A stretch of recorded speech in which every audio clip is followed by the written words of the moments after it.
Spoilers ahead. Watch out, and take care. The movie begins with Eddie Palmer, a former football star and ex-convict, coming back to his hometown, when he sees his grandson on his doorstep. His grandmother, Vivian, warmly welcomes him home. Palmer notices that not much has changed in his old room. Looking out the window, he sees his neighbor Shelley and her son Sam, hinting at their troubled family dynamic. Vivian expresses frustration with Shelley and her boyfriend, suggesting they're unwelcome if not for Shelley's son.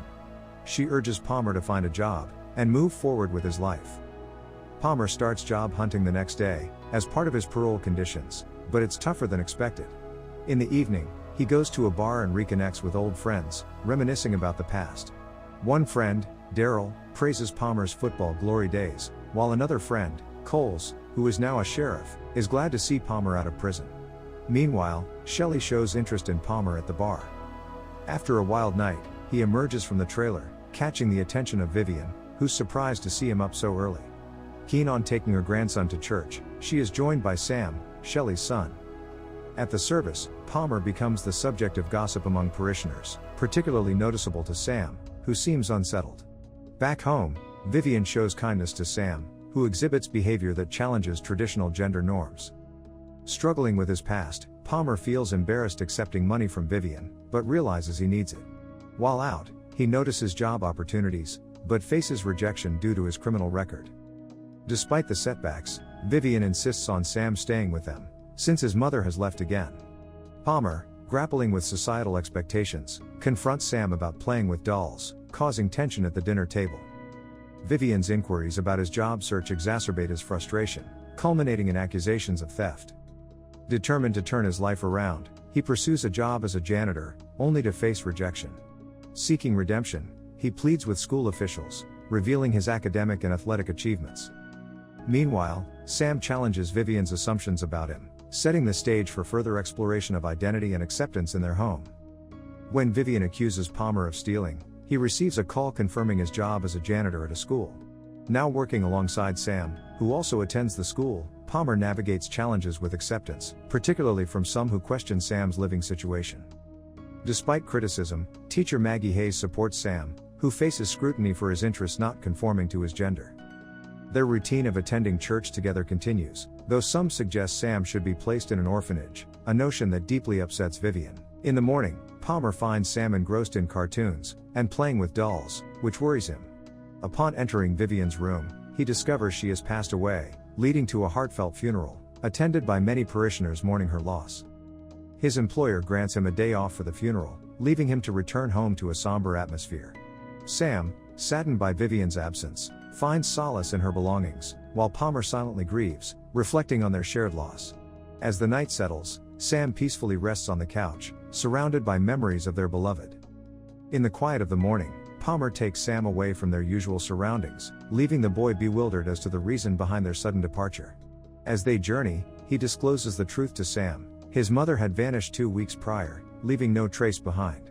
With a heavy heart, he seeks counsel from his friend Coles, who suggested involving Child Protective Services. The mere mention of an orphanage sends shivers down Sam's spine, his worries evident in the furrow of his brow. Upon their return home, the weight of responsibility settles on Palmer's shoulders. Tasked with caring for Sam, he finds himself in uncharted territory. However, to his surprise, Sam displays a level of independence that eases some of his concerns. Yet, their fragile routine is interrupted when Sam's teacher makes an unexpected visit, casting a scrutinizing eye over their home environment. As Palmer navigates the complexities of their situation, his attempts to reach Maggie, Sam's elusive mother, proves futile. Despite his reluctance to take on a parental role, he finds solace in his shared experiences with Sam, revealing his own lingering sense of loss for his father. Amidst the chaos, they find moments of connection, bonding over their mutual affection for cartoons depicting fairy tale worlds. However, Palmer's inner turmoil intensifies when Lucille, Cole's wife, approaches him with a request for Sam to play with their daughter Emily. Conflicted by his evolving role in Sam's life, he reluctantly grants permission, as he observes the unfolding interactions between the children. As the day unfolds, he finds himself thrust into unexpected social situations, from impromptu tea parties to football games. Amidst it all, he can't shake off Daryl's cautionary words about Sam's mother, Shelley. And as the evening descends, his heart grows heavy with the weight of uncertainty, unsure of the path that lays ahead for him and Sam. Uninterested in Shelley, he focuses solely on her son. As the football field teams with players, a new champion emerges, breaking Palmer's record. Meanwhile, he queries Daryl. Despite futile attempts to locate father and son, Daryl advises him to move on. Daryl's beliefs about unjust incarceration resonate with Palmer, especially as the wealthy father's son flaunts his privilege. Later at a bar, Daryl's drunken behavior displeases Palmer's friends, leading to a swift departure. The next day, Sam wakes Palmer up for a bowling outing with Maggie. During their outing, Maggie confides in Palmer about her failed marriage and desire for familial closeness. Accustomed to caring for Sam at work, Palmer apologizes for Daryl's behavior toward his boss. Meanwhile, Principal Forbes questions Sam about his new guardian, prompting confusion from the young boy. Palmer's parole conditions lead him to frequent police check-ins. As Palmer and Sam bond, Sam's curiosity about Palmer's past leads to confessions from both. Finding purpose in caring for Sam, Palmer encourages honesty and integrity.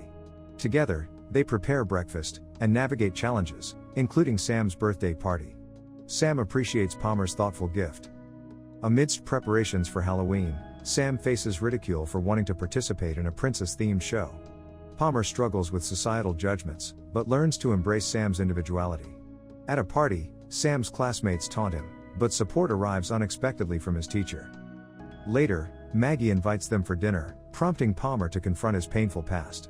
He reveals his football career-ending injury and subsequent poor choices. His involvement in a burglary gone wrong weighed heavily on him. As the evening winds down, Maggie offers him a place to stay, solidifying the bond between them.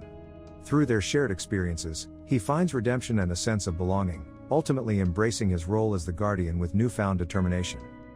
The next day after school, Emily extends another invitation to Sam to come over, which he gladly accepts. Palmer seeks out Maggie's help, expressing his desire to donate Vivian's belongings to charity. Suddenly, the tranquil atmosphere is shattered. Sam bursts into the house in tears, revealing that he had been hurt by Daryl. Palmer, unwilling to let this injustice slide, confronts Daryl, despite Maggie's attempts to dissuade him. Undeterred, he heads to the bar to confront Daryl, who, in a feeble attempt to justify himself, labels Sam as abnormal. Palmer swiftly puts Daryl in his place, with other patrons restraining him, as he threatens to involve the police if they don't calm down. Upon returning home, Maggie deduces the situation, and stresses the importance of resolving conflicts peacefully. Despite this, Palmer's determination remains unchanged. Understanding his resolve, she leaves the next morning. He reassures Sam that he wasn't at fault, emphasizing Daryl's wrongdoing, due to his inherently bad nature. Determined to support Sam, Palmer helps him pen a letter to the fairy princess, a dream that had gone unsupported until now. Their conversation is interrupted by Shelley's arrival, who looks worse. Despite her plans to take her son home, Palmer comforts Sam, assuring him that he can visit any time. As Shelley confesses her forgetfulness regarding her son's birthday, Sam feels devastated, attempting to distract himself with work. Summoning his courage, Palmer confides in Maggie about Shelley's return, though their conversation doesn't yield positive results. Distressed, he briefly contemplates drowning his sorrows at the bar, but reconsiders. The next morning, he encounters Sam on the porch, who tearfully recounts his mother's boyfriend discarding his lunchbox. Jerry offers his support and plans to take him to a different school, as Sam reveals they are moving in with Jerry soon. Palmer reflects on Jerry's character, recognizing parallels to Shelley's amorality. Learning that Child Protective Services has intervened and taken Sam, Palmer rushes to the station. The impending court hearings loom, with the judge tasked with deciding Sam's fate. Despite Shelley's protests, Palmer implores her to relinquish custody, citing her unfit condition. Rejected by Shelley, he seeks Maggie's support for the court proceedings. While the judge acknowledges his efforts, custody remains elusive, until he secures stable housing and completes probation. Tearfully, Palmer vows to care for Sam, drawing from his own experiences of abandonment. Despite his efforts, the judge dismisses his custody application. However, Shelley's sudden entrance into the courtroom changes the course of events. Desperately pleading with the judge to return Sam to her, she paints him as a special boy who struggles to interact with peers, asserting that he needs his mother's care.